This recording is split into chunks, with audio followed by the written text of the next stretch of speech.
Hey, everybody. Welcome back to the Unstuck podcast. I'm Heather, I'm Cameron. and we're in our car again tonight. Welcome to our studio. Uh, it's an evening. This was the best time for us to be out here, so hopefully you can see us okay. But we're grateful to be back. The past couple of weeks, we've had some really special podcasts that we wanted to share with you. Messages about uh, Truth Day, Tea Day for us, and how that whole process went. Yeah, I'm really excited for today's part three. This is the final part. Um, the first part being about taking ownership of your issues, your shame, or things that you're feeling that you need a truth day for. And then the second part being about the truth day. And today gets to be a great day. Could still be very difficult, but this is the day that what happens after. And what can you expect? What can you not expect? And I personally think there's a lot of just amazing growth that you're going to receive no matter what kind of results you get after you have your truth day. So I'm very excited to share with you that today. And last time we had a extended, what would you say, challenge or opportunity to have your own truth day. And so if you did that, we would love to hear from you. How did it Yeah, go? This is one of the reasons why we're doing this is because we knew if there could be such healing and growth from this for us that the others could have that too. And we wanted to share the things that we learned. So yeah, if that was you, if you took the opportunity to have your own truth day, let us know how it yeah, went. yeah. And it's really important to understand it. So we're gonna getting into this like this. What we first want to talk about is that results are very unique. We know that our results are going to be different than your results. You may have better results, you may have worse results, but there's some results that I believe that are very positive that are going to happen no matter what. And I think it's fair to say that your results are probably going to be a little bit of great and a little bit of Yeah, not. yeah.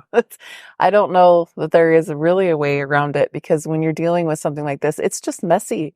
Well, and when you're dealing with anything confronting in life, it gets to be messy, and the you're we're so used to staying within certainty boundaries. When you go into confronting kind of places, those or where you're in uncertainty boundaries, and It's scary. it's scary, and the results can be not under your control. And Yeah. I think that's when you see the most beautiful stuff happen. Well, we talk about it being a perfect mess. That's a Yes. a phrase that I think you coined, Yeah. throughout this whole process is that it's I don't know that we can grow without there being chaos and No. mess. Otherwise, we just stay stagnant. For me, this whole experience, I didn't know, you knew throughout our whole Right. marriage that there Yeah. was This is and this something. is this is an important thing. Like we talked about this in other places, but I want to talk about it. Say it quickly again here. The aspects of how things change and how things go through can be different for both people. For someone who has the shame and is carrying it and needs to have a truth day and disclose some difficult things, they've been kind of preparing themselves. I'm sure that those of you listening, you've been kind of preparing yourselves for a very long time. And if you're still holding on to something, you've thought about what it takes to actually say it and do that confronting thing. And for the person who's receiving it, it might just be a hand grenade you just Yeah. kind of lobbed in their life. So Well, what I wanted to say was that I didn't know it was yeah, coming, but I also, the cool part for me, I think, was that I didn't understand the kind of upgrade we could have because I didn't know there was this problem yeah, that was happening. And so I think the coolest part is that I got this upgrade that I didn't even understand was possible because I thought, from my perspective, we had most things covered and we were doing pretty good. We just had some, like everybody has yeah, stuff that you have to deal with and work on and personal growth stuff. So for me, it was a really pleasant surprise through the messiness of it all and the pain and heartache that comes with something like that. So yeah. So first, let's talk about what you can't expect. And what you can't expect is the same results as other people get. I think other results can inspire you, can influence you, and you can try to get very positive results. But as far as what you're going to get from this, your results are going to be unique to you.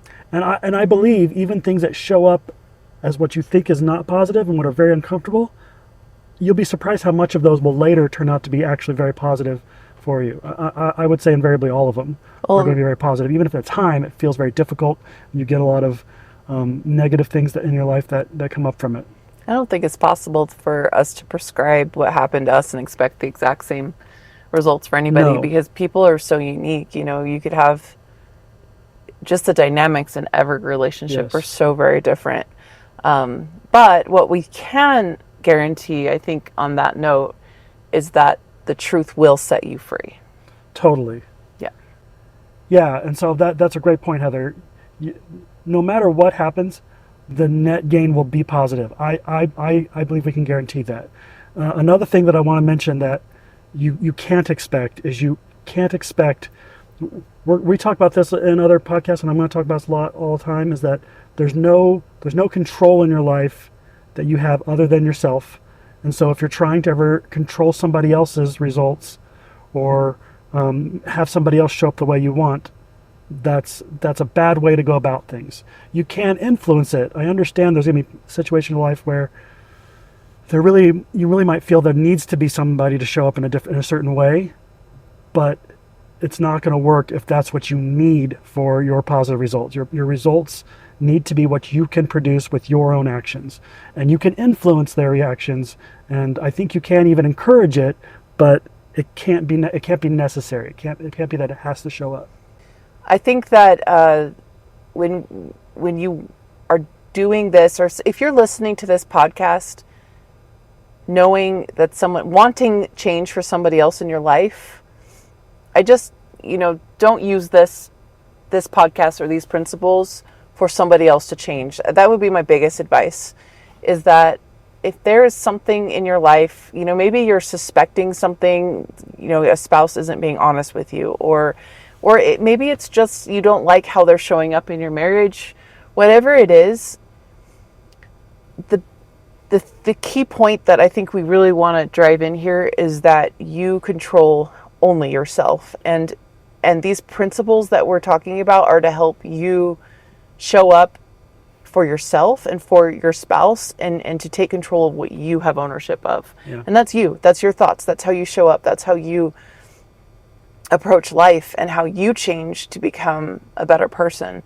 And hopefully couples can watch this together and work on it together. That's one of the things that made it so successful for us, is that we both. That's a really good point. I think if you have, and I think we can define it in a lot of ways. If you have a significant other, especially somebody who has an accountability for you, an accountability for you, as in like a husband or wife or a parent, those kind of people.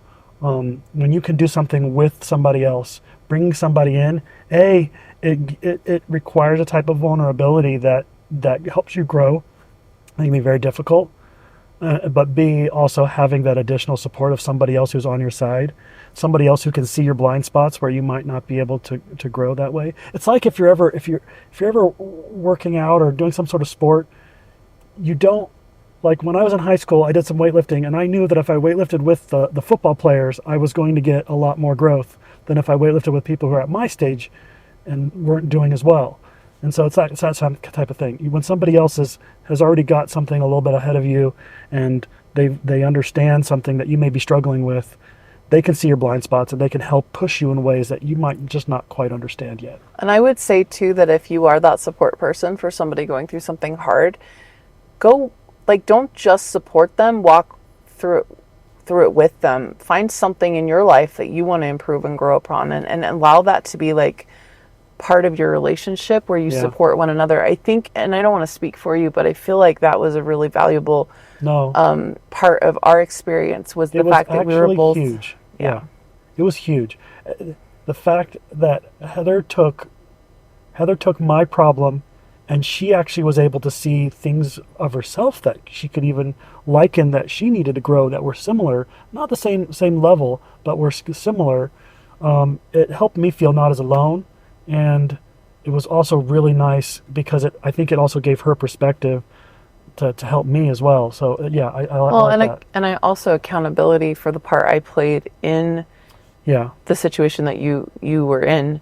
Not that, again, I never want to imply that I caused it or it was my fault, and you've no, never implied that either. Just want to make sure we're being clear on that. However, it takes two people to be in a marriage and in a relationship, and so there were things that I was contributing to a dynamic that helped him to feel like I wasn't a safe place to work on this. And so as I was able to address those things inside of me, I became a safer place. And I'm certainly not yes, perfect at it. Like, I have plenty of moments where I'm not a great safe place, but I continue to work on it, and we work on those things together. yeah, totally. I think it's also really important to remember that the problems you're going to be confronting, just confronting them alone isn't what's going to change your behavior. It takes a lot more than that, and that's something you can't expect. Is that just having your tea day is just all of a sudden everything's going to change? I think Well, you'll be shocked how things much will do change all of a Yes, sudden, but but feelings that you may have been struggling with, feelings of patterns and obsessions and things that you were struggling with that you felt were out of control with, they don't just those feelings are not just going to simply go away. I think you'd be surprised how much they change and how quickly they change, but there's still some time that you're going to deal with it, most likely. But what you can guarantee is that you've taken a huge first step Yes. to changing your life for the better. And for the better, like, it may not be the results that you're hoping for or what you think is better. I mean, I think for you, like, what ended up happening for us was totally different than what you thought was your perfect Right. solution. No, So yeah. originally, his perfect way out of this mess was to get it under control himself, be clean for a year, Yeah. and then come to me. And it would be hard, but hey, he's already made it, and everything was Yeah. good. And that was his plan. That was his success plan. That That was was the my only plan. success plan for 20 years. It's which by the anyone's evaluation is a bad plan. It's not working, and I needed to do something But different. that was the best thing that you could come up with. There was no other Yeah. way in your mind, right?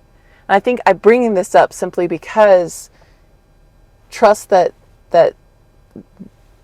when you are owning your own behavior, owning the results in your life, owning and taking accountability is what I guess I should say for your own life and the choices that you've made and where you're at right there, where you are at right now, opens the door to new possibilities that you couldn't even imagine Oh yeah, before. totally. So Yeah, regardless, like, it's not going to necessarily be exactly what you thought or what you want overnight, but you've taken a massive first step by taking accountability and opening up and being vulnerable and being seen and starting true intimacy with the person that you yeah. are that And be you patient with the yeah. time. Be patient with the time that it takes to go through this. I don't want to put a time that it might be because I don't believe that's realistic. I think for some people, it really could be almost overnight. And honestly, for me, it kind of was. It kind of felt that way, as far as like being able to overcome certain things. But a lot of things weren't overnight, and then and for a some lot of people, things are. It's just gonna be different for a everyone, lot of things are still ongoing. right? Totally. Like, for example, we were going to film this yesterday in the daylight. But like, we just had a moment where, like, there was a misunderstanding and frustrations, and like, we're still going through ups and downs, and I think that's normal for everybody, Yeah. no matter where you're at or how much growth you've had. There's just those moments, and so be patient with it. Yeah. And just because you have one is mean you've set back to the beginning. It just means that you're human and you're growing and you're learning. What are you learning from it? Yeah. How can you change for the next time? How can you gain the tool set that you need to be stronger? Totally. And so let's now talk about what you can expect. This is our thing. These are things that I believe can be results that will be for everyone. A clear conscience being the first one of them. I'll tell you in my experience, it was surprising I had some really sweet, beautiful experiences. Um, and especially in the beginning when I realized that a certain mindset that I'd carried for so long now wasn't there. Um, and honestly, I still think back on it sometimes, and it gets me a little emotional. But like, there was a subconscious kind of weight that I was carrying all the time. That I felt horrible. I felt like I was failing, and that sense. And occasionally it wants to come back, but then when I quickly do a gut check again, it's like, oh yeah, that's not happening anymore, and Well, you'll I'm doing so much better. sometimes just turn to me like and say like, I can't believe it. Yeah, I'm out. I'm done. yeah, I still feel that way. It's been over a year now, and I still like I can't believe that I'm out. Like I can't believe that I don't feel the same helplessness, the same that that sense of like perpetual failure that I'm hiding, and since I'm hiding it, I'm not able to address it. So it's just like it's always there. And what's interesting is now, and I think this is something people can expect, is that you'll have that moment where the old feeling that had been around for so much longer than this new feeling tries to creep in. So it tries to creep in that no, you should feel bad. And then I think, and I'm like, no, it's not. I don't have that anymore. And then so then it's like a cool moment of like, whew, it's like when you've been dreaming and you dream you've been doing something like you, I don't know, accidentally killed somebody or something like that, and you're feeling so horrible in your dream, and then you wake up, you're like, oh, good, it didn't actually happen. It's kind of like that. It's kind of like It's yeah, like there's programming to feel guilty. right. Like Hmm. this programming to feel guilty. I've been holding on to this for so long. The shame. I feel a twinge of it, but then there's like this moment of elation that, oh yeah, that's not a part of me anymore. I don't have to deal with that, and that's part of the perfect mess because I believe that that has helped me with perspective as well, that I wouldn't have without it. Yeah. And we'll talk more about that. And also what we can talk about is there's still difficult moments, still times of struggles with temptation, um, still times of struggles with the sorrow and upset feelings, things like that. But those are exceptions; those aren't the rule. Why don't you talk about what temptation it was like for you? Because it might look different for other people. I know people Sure. have, but because I think that's something people might feel interested about. Like, what was I because so real fast before we start on that, Yeah. like I remember in the beginning, I'm like, okay, I'm got to gear myself up for like those moments in the middle of the night where you're just like having withdrawals because addiction, right? Yeah. Addiction means you can't just stop, you can't just quit cold turkey. You're going to have to deal with some severe withdrawals and desires and needs for old past behavior to feel Right. okay. Okay. So it's important to recognize that my results were unique to me, and I think that it still can uh, it'll be different for everyone who travels this path. But I can say that because I didn't make a commitment to go all in, I every single thing I could think of that felt shameful to me, I told Heather. Every single thing, and I still, as a practice, do that. It There was something magical about that. I see it as a spiritual miracle that um, deflated the urges. It just completely deflated them. So this is for me, but I do expect it'll be something miraculous for everyone. I don't know if it'll be the same, but I do expect it to be miraculous.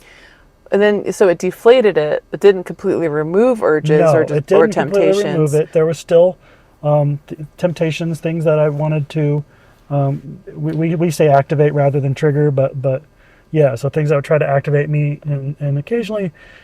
So, for instance, I knew a guy when I was younger. I remember he mentioned how when he quit smoking, he occasionally would there would be like out of nowhere like a taste in his mouth of the cigarette, and the smell of the sense of it and things like that just came to him, and would he would feel the urge again, and it would go away, but occasionally that would happen, and I think that's similar now.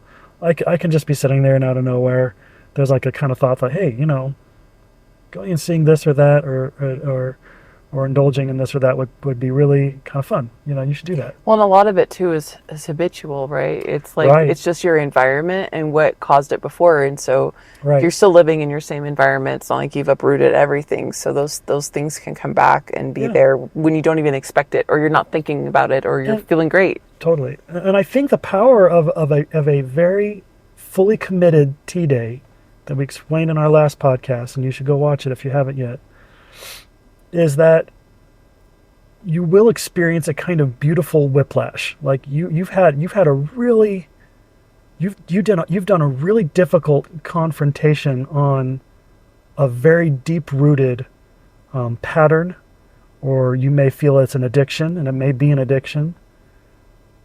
Or shame, Or just like shame. deep-rooted Yeah, shame. deep-rooted It shame. could be something that wasn't even something you did, but maybe there's been abuse or Sure. something in your past Oh, that you've totally. never mentioned. Like it might not even be your own actions, just something Correct. you've held on to. But that confrontation will create, and I'm going to call it beautiful whiplash, because it's difficult. It will be confronting, but it's such a hard turn to the other direction from it, that I think your whole like emotional emotional like health system, whatever you want to call it, doesn't know what to do with it at first, and so it's going to Your be, nervous system's like yeah, your in emotional shock. nervous system. So yeah, it's going to be quite a different experience, like, and it's going to be different for every person, but I think it'll be very beneficial. Yeah. And I think too, it's important that when you have those moments, like remove the shame from them. You know, Sure. also I remember you saying to me like, that like, we've already been so honest, like just the thought of coming and telling me that you engaged in it was like, nope, not even worth it. And so I think when you have that kind Yeah. of commitment and you're all in and you have that trusted person, and we really are talking to spouses and marriages like predominantly here, but when you have that your spouse there and they're with you on that kind of intimate level, and when I say intimate, it's being seen and known, like that's what we're talking about, to really truly, you know, take off all of the what's the right word, Stigma. well, no, just to the thought that keeps coming through my mind is like that Adam and Eve were naked and unashamed, right? So you're removing anything, any clothing, like metaphorical clothing that you might say, like, hey, look at me this way. This is how I want you to perceive me. And when you rip that off and you're literally naked, Not in literally. front of, well, okay, metaphorically naked. There we go. Yeah. But metaphorically naked in You front could of, do that too. that works. It's helpful. Metaphorically naked in front of your spouse, it really does. It opens up this new level of intimacy that allows you to just be, and that in and of itself is so rewarding. I feel like, and it Removing the was rewarding. pretense. Yeah. I think it was like I think what happened in the beginning for us is I watched how close I felt to you as you were sharing some of the most difficult things I knew had to be so difficult for you to share. And I'm like, I want that too. And that's when I began also sharing a bit and like opening myself up. And granted, it wasn't the same thing, but like those moments where you just feel like, I never want to remember that again. I don't ever want to talk about that. That was embarrassing, or that was, but to then share that and open myself up and be seen as well. There's something about being seen and Yeah. knowing that, and with somebody that you can trust and that you know loves you, and then being loved in spite of those like blemishes that we all have. There's something really powerful to that. And I think that probably contributed to removing the shame or the desire, like deflating. That's right.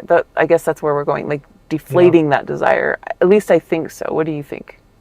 No, I think it definitely does that. I think it has. I think that's something people can expect. I don't believe that's a unique, just to us type of situation. I think once you're fully open that way, you will deflate the shame bubble, and the shame bubble is what's keeping you stuck. It really is what's Yeah. keeping you stuck. So and I do believe, and again, I think we stumbled on it when I made that commitment. I don't think I knew that's what I was doing.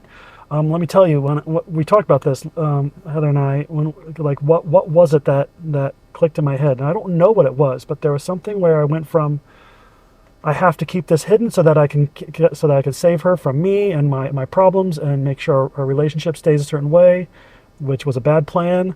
To I flipped it to now I have to say everything, be super honest, and never Well, you said that that was like the only safe way to be yeah, no, it had that was the only way now was to to be safe. hide at first, and now all of a Right. sudden this was the only Right. thing that was Hiding safe. at first was the way to be safe, and then as soon as I was out, it was like, okay, now being completely out was being safe. And so, but so I stumbled into this, but I believe that is what really burst that shame bubble, Yeah. what really got rid of it, and what provided the greatest healing. Getting rid of that shame bubble will bring the most healing.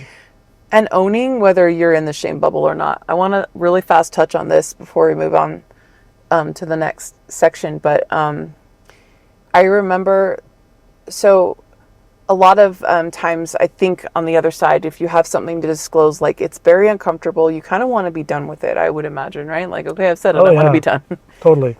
It's not so simple on the other side.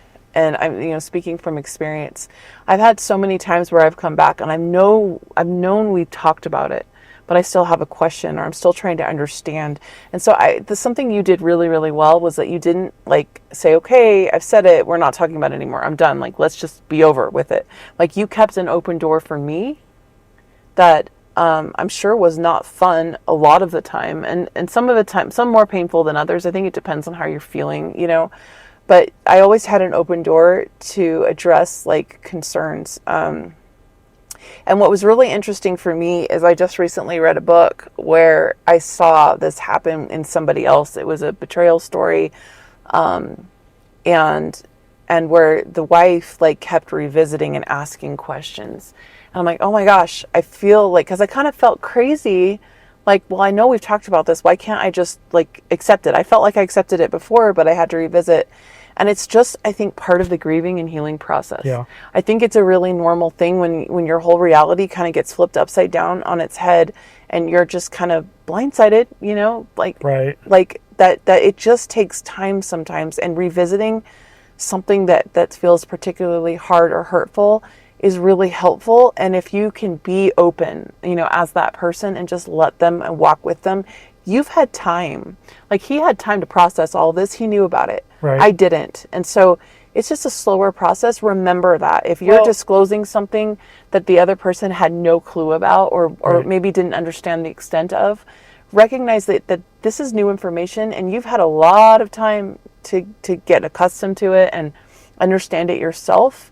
But that person, your partner didn't. And so patience was a really big, I think, really helpful, and something that will be beneficial. You definitely, in terms of keeping this with what you can expect a really good result if you can be patient. I've heard too many stories, in situations like ours where the husband, like, or whoever was the one that did the action, the betrayal, they like stopped wanting to talk, and they close down, and then it just creates like Yeah. walls. You want to keep those walls down. Like, those walls aren't really for a marriage. Right. If you want a real Yeah. intimate, like, close relationship, keeping those walls down and being in open space, both of you, is really important. We've talked about this in past podcasts, but the principle of irregardless needs to be in effect, and for the person disclosing, the person receiving, and I would encourage anybody who's in that position. So it happened both ways. So I started off with some large disclosures, and then what Heather felt, she had some disclosures, and it was really cool, like to both of us. And that let me be a receiver, and it's important that you recognize the way you are the disclosing and the way you're doing the receiving is going to be important for both of you to take seriously and to really embrace what it means. And be curious about your spouse. It might be difficult things that you're hearing, but like, remember that they are sharing with you things that are really vulnerable and really scary, and they're choosing you to open up to. And just recognize that that's a really special space to be in, and it's a private space to be in. And Yeah. even though sometimes it's hard, it's really a beautiful thing. So be curious about your spouse. Ask them questions. Yeah. Seek to understand. It will really help. Don't, like, if you can listen, if you can approach it from a desire to understand as opposed to like they're just confessing and you're like tolerating it, Right. that's going to produce a massively different Right. result than if you're curious and seeking to understand in a loving way. And I certainly wasn't perfect at that, but like your face. No, like But I tried really hard we're not. to Yeah. seek to understand, and Don't expect perfectness. uh, Uh, flawlessness. yeah. Yeah. So the next thing we want to talk about of what you can expect is growth. Growth as an individual, especially because the success that we had wasn't I mean, it was growth in a relationship and marriage, but it was growth for me, growth for you, and then together we worked on our marriage and our marriage grew. This is really important part of the concept, and we'll talk about this a lot, is that it's really easy to make things your identity and you don't realize you're doing it. Our marriage is not our identity. It's something Heather and I are working on. My identity is something that I get to work on. I get to shape and form. And Heather has her own identity she gets to shape or form. And our relationship is an additional thing that we're working on together. And my actions are affecting it. Her actions are affecting it. And so it is important. It's not that what they're doing should be just left alone. You just leave them alone, their situation. They're affecting the thing you're working on. So that there's boundaries that need to be created. But the growth that you receive by working on this thing separately together and how it affects you is really awesome. And I believe you're going to receive an incredible amount of growth. Yeah. Again, almost like a whiplash, like huge amount of growth very rapidly. And I think, like, we talk about intimacy, like, this is, I think, one of my favorite discoveries, honestly, of this whole process of what true intimacy is, because I thought we had it before, when we really didn't. And Yeah. so I think when you both are united on the endeavor and desire to be truly seen, like, true intimacy is actually available to you. And I would say true love. Yeah. We were having a conversation with somebody the other day, and we are talking about a situation where, could a spouse still be choosing and loving a partner when they're stuck in something that they're shameful of, or was deceptive, or went against agreements that they had, right? And like we're at, like, thinking about what the answer is, and I really believed that, like, my answer was no. Like, you can't actually really be choosing and loving your partner, but that's different than loving your partner. I think you can still love somebody, but really choosing in and choosing into a true kind of love, you can't. I don't think you can when you're not, It's a lower form of it. when you're not really being seen. Yeah. And I think too, like, so often you have couples, because I think we've talked to several people about, situations where the person, like, they've confessed and they can't stop, pornography in particular. They've gone through confessing, they've told somebody about it, but they haven't been able to stop, and they're like, what's different? Sorry, my earring fell out. They're wondering what's different, or what can I do differently? And I think, and granted, you can't know personal situations, No. but I wonder if you are in a situation where you've disclosed it to your spouse, and they know you're struggling with it, and you can't stop. Like, how far have you actually disclosed? I would question that. Like, have you really shared your full heart? Have you gone to the depths of what you are most, like, scared somebody will ever find out about If you? there's any shame you're holding on to, Yes. I think it's there. Yeah. I really believe that that if there is still something inside that you're now, it's not that you don't feel shame still. Like, I think that took some time, right, Cameron? Like, Yeah. like, it's not like the shame went away as soon as you told me about things. Like, there was still, like, yeah, I don't like that being known. But the fact that you were willing to be vulnerable and share that with me, so freely, I think really helped like release it. Like Yeah. you don't need it anymore. Like there's nothing you're still holding on to and trying to keep secret, because that's what the cycle is. Yeah. The shame is what pushes you back into it. Right.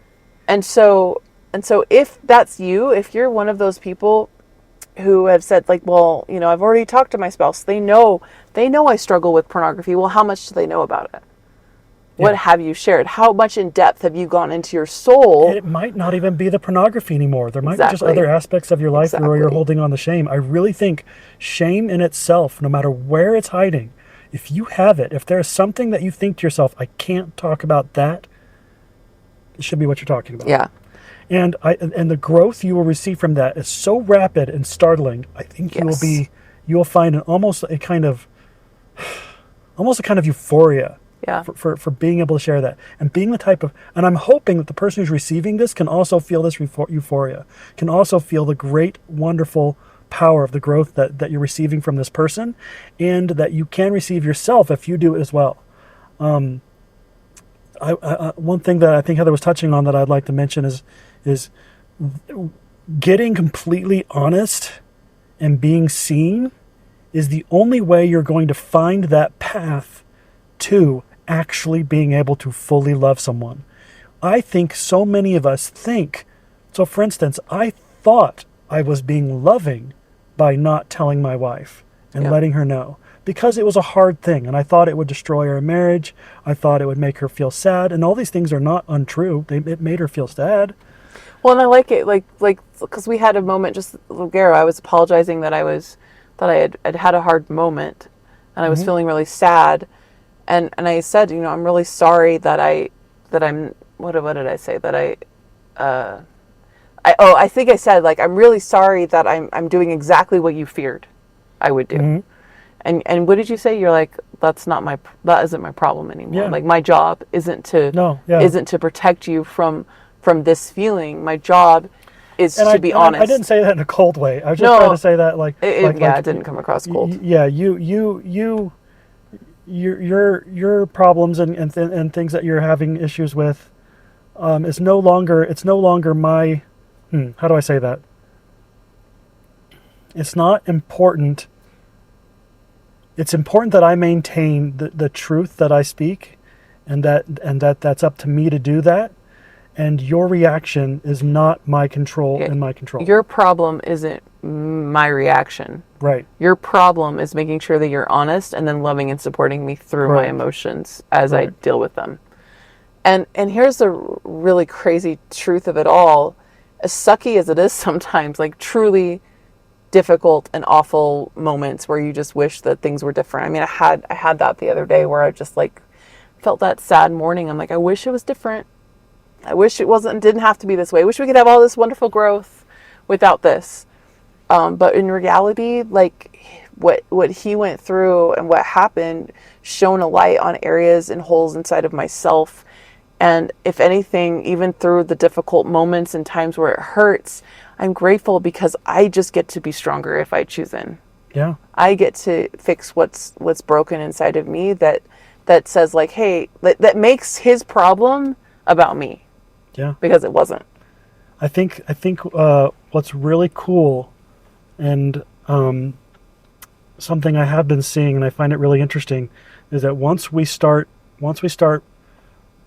you do a radical thing like this, where you get all the way truthful, you've created such a powerful big leap, or step or leap in your life to move forward, that it will create an agitation in your relationship where someone else needs to move up with you.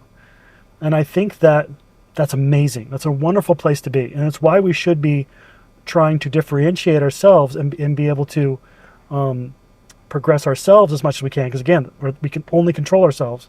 So the more that you progress in truth, the more you progress in spirituality, it will create a wonderful but it may be difficult agitation in your other partner to do the same. And if they don't, there's boundaries that can be crossed. But I think most likely, if you're with a person who's trying, you'll And see you this both want to try. wonderful. It'll Yeah, just help you. You'll it'll help each just other. help. Yeah. Yeah. And it's okay. Sometimes, Yeah. like I was telling Cameron like yesterday or something like that, I was feeling frustrated because I felt like I have been going through some growth periods right now where, you know, I'm making improvements and I'm learning deeper truths to be more at peace and whole inside of myself. And I'm just like, but it's frustrating because you're the one that had this problem, and all of a sudden you're doing so well over here, and I'm just struggling and I'm falling behind. And then we do that. Like there will be moments where I mean, there was like periods of time where I was ahead Yeah. in those areas, and then you were able to pull ahead. And really, if you just like love each other through it, he can bless me with the things that he's learning and the truths that he has as he's helping and sharing that with me. And then likewise, I can do the same for him. It's Right. really, there's no competition. Sometimes it can feel that way, but there really isn't. It's just growth together if you allow it to be that way. Yeah. And the final step we'd like to talk about is the healing. And I think we've talked a little bit about it, but I'm a Christian. I believe in the atonement of Christ. And I don't believe I understood what that was until this experience. And I am so excited to hear about other people receiving this as well. Um, I think I would like to share, I'm checking in with myself. I would like to share something really cool that happened. Heather works with, she's a coach, and she works with this process called Breakthrough. And it's a really cool process. We'll have another podcast dedicated to it, but it's about identifying limiting beliefs in your life, how they're showing up, and helping you rewrite them and move forward with different beliefs that will serve you much better. And so this was just a couple months ago. And so we're now almost a year into this process, and I felt a lot of growth and healing. But I still felt like I was holding on to a little bit of shame and pain. And I was working out, so I was on the rower, and decided to kind of go through a process of a breakthrough myself. And so when I went to identify this limiting belief, it took me back to the moment where I was disclosing, and I just felt so much shame and pain and anguish. And with a breakthrough, you're thinking about the consequences of it, and you're also thinking about what it cost you. And I also you'll have someone who can be a trusted support that can be there with you. And so it was interesting, as I wanted to change this belief. I wanted to change the shame of my past and be able to move forward with the triumph that I know I'd already had. And what was interesting is in this process, when you bring in your trusted support, it can be anybody. And all this is stuff that you're thinking about meditating on. And it can be anybody, and it can be a friend, it could be yourself in a higher, more perfected state, all these different things. Well, I felt I wanted the Savior there. And so it was the evening that I disclosed to Heather everything, and I felt a lot of shame, and I felt like I was still holding on to it. And I was speaking, and I was there sitting on the couch with Heather, and I felt the Savior was there with us. And he walked in the room, and it was a very emotional and powerful feeling that I felt as I was going through this meditation of thinking about this. And it was really cool. And the cool experience I had there was I felt this very interesting and firm thing as I talked to the Savior in my mind about what my feelings of shame. And I felt this kind of firm but loving kind of thing that he was telling me. And that was, all the pain and shame wasn't mine anymore. He'd already bought it with the atonement, with his suffering in Gethsemane. It's not really mine anymore. I can hold it for as long as I feel like. He'll let me do that. But as far as actually who owns it now, it's his. So I can give it back to him anytime I feel like. And I did. And the emotion of it, I gave it back to him. And it was beautiful and wonderful. And I remember, again, I'm having this as I'm rowing in our little gym in our basement. I was thinking about it, and I felt like I wanted to give him a hug, and it was really interesting and fun thought to give the Savior a hug, and gave Heather a hug, and I could feel the prickliness of his beard on my cheek as he held it, and the wetness of him as his beard, his cheeks were were wet from sobbing with us, and just the joy of that. And it was a very special and growing experience. And I believe that even though it was a meditation in my head, I believe that is the truth of it, though. He's here with us.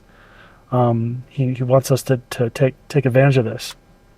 And that's something that I believe can happen for all of us. The atonement can take this. It is a miracle that's waiting to happen for everyone.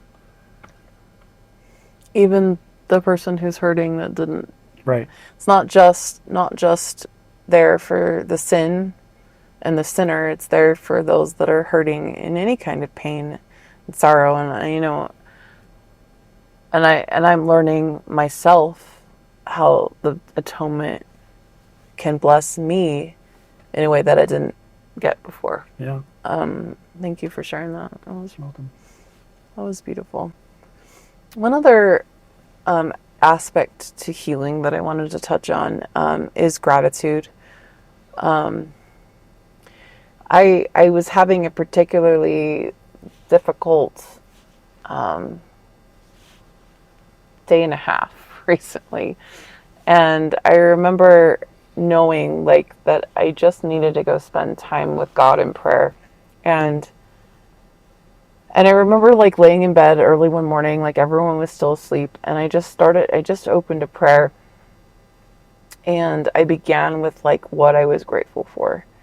And I've done this before, like, and it just kind of lists things off, like I'm grateful for this and grateful for that. And then but this time I kind of was able to like slowly walk through it, and just like down to the very detail, like I don't even know how to explain what I did, but it was just, you know, I'm laying in this warm bed in this house that like is inside of a neighborhood that years ago I visited when I was buying something off Facebook Marketplace and said, this is a really cute neighborhood. And, you know, and then the fact that like, and there's a whole story behind how we got our house, but it was definitely divinely guided. And just like little things like that led, like those moments and things that happen in life, you know, while life isn't 100% perfect and we have, you know, complications and things that come up, I have so many things to be grateful for. So many things to be grateful for. And just as part of turning to gratitude, especially when you're dealing with pain, yeah, it really does have a power to heal, yeah, and a power to refocus your life and recognize that, like, yeah, you know, it might not be perfect. It might not be what you hoped for, but look at what is what you hoped for and what is what you wanted. And there's so much that's made up for the little things that aren't going exactly the way that you want. Yeah. And I just want to point that out there, is as you focus in on gratitude, no matter who you are or what you're going through, you will be able to see your blessings more fully, which produces more hope and happiness. Yeah, thank you, Heather. That's a really good point. I'd like to just say one thing about that, is that two places you can't control your past or future. You're really only in control of your now, and it's yourself. And there's nothing that will help alleviate pain of a difficult past or future as it is gratitude for your past and hope for your future. That's a really wonderful exercise, really important to do. It can be very difficult sometimes, but I encourage you, just like Heather said, if you can really dig into gratitude and really dig into hope for a future that's brighter, it really will melt a lot of pain that you're experiencing. It can feel, and the times where you want to do that the least is probably the time you should be doing it the most. I can promise that the more you dig into that, it will help you through struggles and things that you're going through. Don't wait to feel like it. Yeah, don't wait to feel like it. Not going to happen. You're not going to feel like gratitude. Yeah. Sometimes you will. Sometimes you'll just have something amazing happen. You'll be like, oh, But when you I need feel it the grateful. most, you're not going to feel like yeah, it. when you're in a real deep hole of depression or something that's difficult in your life, gratitude and hope are the greatest medicine. Yeah, thank you, Heather. Thank you so much for coming with us today. I've been excited to film this because I know that this is the one where that we can get to share with you so many amazing things that have happened to us. From the very beginning of even thinking of doing this podcast, one of my driving forces to do it is that I feel that I've experienced a miracle, but it's a miracle I feel that can be replicated, and I feel that it's not one that's just for me. I hope that those of you who are listening, you will have your tea day. You will do those things, and I hope that you will get amazing results that will help you with so much growth. I believe you will. And I'm so excited for you. I'm excited to hear about anybody's experience with it. Thank you so much for being here with us.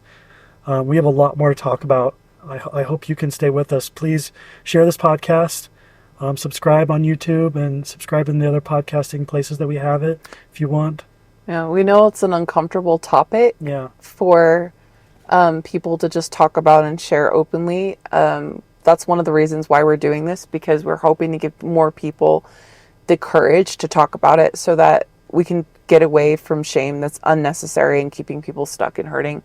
But consider that this is not just for somebody who's dealing with a pornography addiction or pattern or whatever you want to call it. This is for couples that just want deeper connection and intimacy. And it doesn't, your tea day might have nothing to do with confessing some kind of wrong or indiscretion. It might have everything to do with saying, you know what, I want to be known better. I want you to see me, and I want to be loved for who I am, not for who I'm trying to show the world that I am. And really taking that deep dive and connecting with your spouse and allowing yourself to truly be loved and seen. That's what this is about.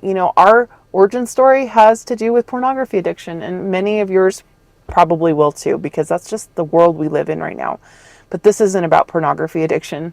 This is about loving, intimate marriages and relationships. And that's what we're sharing. So please share it with anybody who wants that in their own marriage and in their own life. We're excited to continue sharing and talking about our journey. And, hopefully we'll bring others along with us so that we can spread powerful, loving marriages across the world. That is how we create change in our world, is by directing it inward towards the most personal and meaningful relationships that we have as spouses and families. So thank you for being with us. Have a wonderful day, and we will see you next time. Bye. Bye.